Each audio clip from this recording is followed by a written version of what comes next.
Well, Cardinals fans, today is a tough day. ESPN's Adam Schefter has reported that J.J. Watt is likely to undergo season-ending shoulder surgery. So the question is, what do the Cardinals do to make up for the loss of J.J. Watt? Well, the short answer is you're not going to be able to replace what he's done for this team. J.J. Watt has been absolutely fantastic in the middle of this defense, putting pressure on the quarterback, breaking up plays, and opening up things for other players to make plays. So while you can't completely replace that, the Cardinals do have to do something to move forward. I've already seen some fans talking about should the Cardinals trade for a defensive lineman. And I did a quick look at rosters around the league, looking for players on teams that are likely sellers, teams with losing records, that are veterans that the teams probably could move on from, i.e. it's not a young player that they see as a building block for their rebuild. And I identified a few players that might be possibilities. But I want to start with one really important point. The Cardinals are really limited in terms of cap space. They have roughly about $2 million in cap space after the Ertz trade and restructuring Jordan Phillips' contract. So some of the big names you might like to see, like Fletcher Cox, are not likely trade targets. The Cardinals don't have the cap room, and particularly when you look at Fletcher Cox, his cap hit for 2022 is over $26 million. That's just not realistic. So I came up with 3 names that seem like realistic possibilities in terms of their contracts. That doesn't necessarily mean that these players are actually on the trade block or that the teams are going to trade these players. But from my perspective, these are players that look like possibilities. They're veterans who it seems possible the team might be willing to move on from them in order to get some draft capital. And they're players whose contracts could work for the Cardinals. Now, the first player is Michael Brockers from the Detroit Lions. Now, his contract is at about $3 million.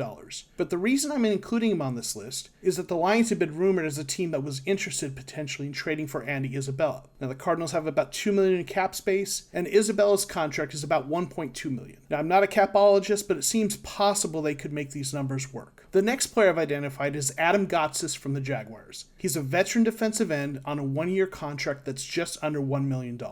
The Cardinals could trade for him and have the cap space to make it work. The next player I've identified is defensive end Vinny Curry with the New York Jets, another veteran defensive end who's on a 1-year contract for about $1.23 million.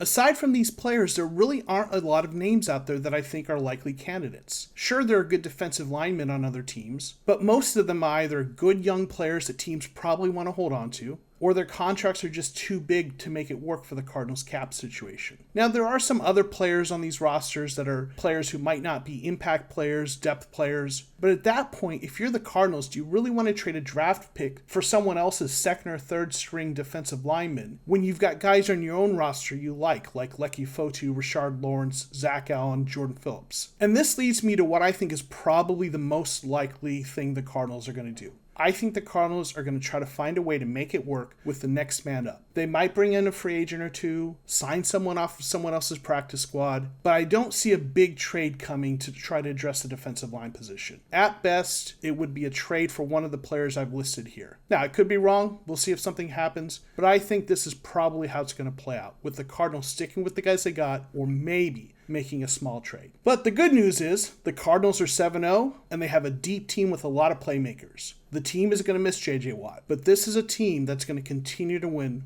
even with him sidelined. Thanks for watching, and we'll see you next time on The Cardinal Rule.